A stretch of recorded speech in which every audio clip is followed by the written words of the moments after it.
Cher manager, bonjour. Je suis Julien Godefroy, consultant et formateur en management.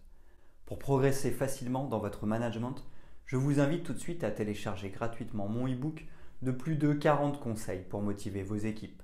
Vous trouverez le lien dans la description. Pensez aussi à vous abonner à ma chaîne YouTube pour consulter mes dernières vidéos.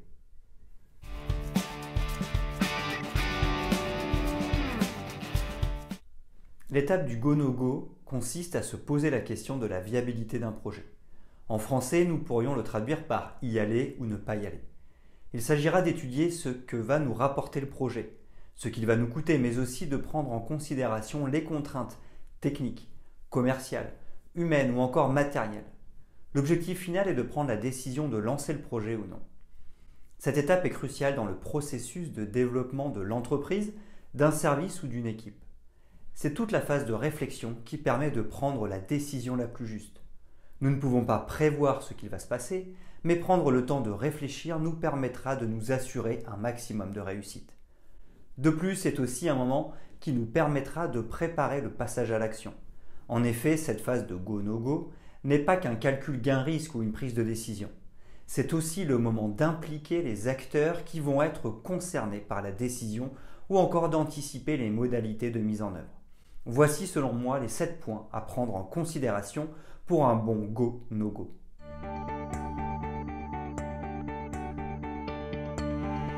Premièrement, prendre une décision avec le go-no-go. L'objectif ultime du go-no-go est de décider de lancer le projet ou non. Il est essentiel de bien le garder en tête, surtout si la prise de décision n'est pas notre fort. En effet, le processus peut prendre plus de temps lorsque les personnes concernées n'arrivent pas à décider. Décider, c'est faire un choix. Ce n'est pas une déduction logique qui nous amène à prendre un chemin plutôt qu'un autre. Décider et faire un choix, c'est savoir que tout ne sera pas parfait et aura des avantages mais aussi des inconvénients. C'est véritablement trancher en faveur d'une option au détriment d'une autre. L'étape du go-no-go consiste à le faire de manière éclairée tout en écartant les options qui ne semblent pas adaptées à nos objectifs.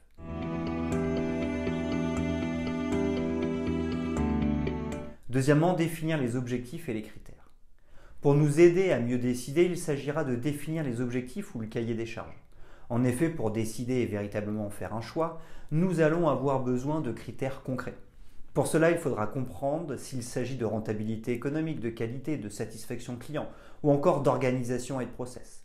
Plusieurs critères peuvent être pris en considération. Plus ils seront nombreux, plus les choix disponibles pourraient se réduire. D'ailleurs, ils peuvent agir comme de véritables variables d'ajustement. Si l'on retire certains critères, des options peuvent se présenter. A l'inverse, si on en ajoute, nous pouvons en condamner d'autres. Prioriser les critères et les objectifs peut donc nous permettre de nous orienter vers les solutions les plus adaptées à nos besoins.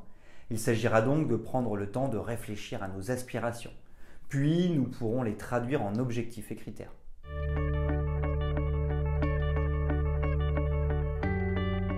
Troisièmement, solliciter tous les acteurs concernés lors du go-no-go. Durant toute cette phase de go-no-go, que ce soit dans la compréhension du besoin, de la définition des objectifs et critères ou encore de la prise de décision, plus nous solliciterons les acteurs concernés, plus nous aurons conscience des besoins et objectifs de chacun. De cette manière, nous pourrons élargir les perspectives de nos options ou encore de nos critères de décision. En effet, il est souvent difficile de comprendre ce que l'autre veut. Nous projetons souvent nos besoins auprès des autres personnes. En d'autres termes, nous interprétons ce que les autres pourraient vouloir en fonction de nos modes de fonctionnement et de nos connaissances. Or, c'est la meilleure des manières de nous tromper. Il s'agira donc de nous assurer de manière concrète de ce que veulent les acteurs concernés. Pour cela, il faudra prévoir du temps pour qu'ils puissent s'exprimer.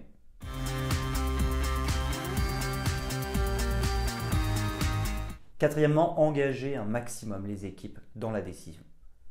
Nous venons de voir l'importance de prévoir du temps pour que chacun puisse s'exprimer. Ainsi pourrons-nous nous assurer de mieux comprendre leurs besoins et donc leurs objectifs. Cela nous permettra d'ajuster au mieux notre prise de décision dans le processus de go-no-go. Mais outre cet apport, c'est aussi le moment idéal pour engager pleinement les personnes dans l'après-go-no-go. En effet, une décision va être prise. Cela va donc avoir des impacts sur les acteurs concernés. En effet, si la décision est d'y aller, les personnes vont devoir passer à l'action et se mettre en dynamique. A l'inverse, si la décision de ne pas y aller est retenue, alors les personnes resteront au statu quo. Comme le quotidien de ces acteurs va être influencé par la prise de décision, il faudra maximiser leur engagement pour qu'il n'y ait pas de blocage. Et c'est là que le fait de les laisser s'exprimer pourra aussi nous aider. Nous savons très bien, en management, que pour engager les personnes, il faut les faire participer. Le fait de s'exprimer leur permettra de mettre un pied dans le projet et donc de plus facilement entrevoir les conséquences du go-no-go.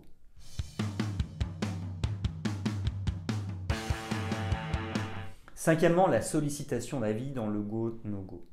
La sollicitation d'avis va nous permettre d'engager les personnes tout en gardant la main. En effet, dans cette situation, nous serons toujours le décisionnaire. Le fonctionnement de ce mode opératoire consiste à simplement demander l'avis des personnes concernées. De nombreuses entreprises libérées ou de stade opale utilisent la sollicitation d'avis pour permettre à chacun de prendre une décision. Par exemple, notre projet concerne la création d'un nouveau produit. Nous allons donc solliciter l'avis des clients pour voir si cela leur convient, des fournisseurs pour savoir s'ils ont les matières premières nécessaires, du service production pour s'assurer qu'ils sont en capacité de produire, des commerciaux pour mieux comprendre leurs besoins, etc. Enfin, une fois que nous avons recueilli l'avis de tout le monde, nous prenons la décision. Nous pouvons donc dire go même si toutes les personnes concernées ne sont pas d'accord, mais nous le faisons en connaissance de cause. L'avantage de cette méthode est de savoir précisément l'avis de chacun tout en gardant la main sur la décision.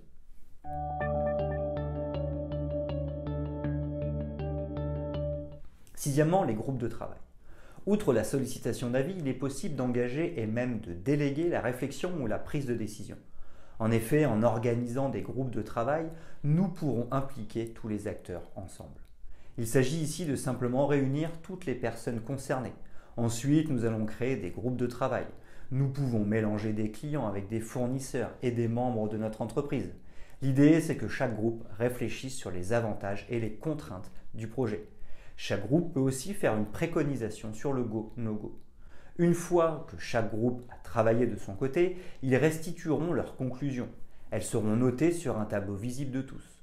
Enfin, une décision collective sera prise sur le go-no-go.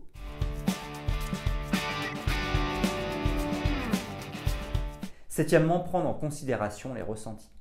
La prise en considération des ressentis est le dernier levier, selon moi, pour réussir son approche go-no-go. En effet, notre ressenti, mais aussi celui des personnes concernées par le projet, sera un élément essentiel pour prendre une meilleure décision.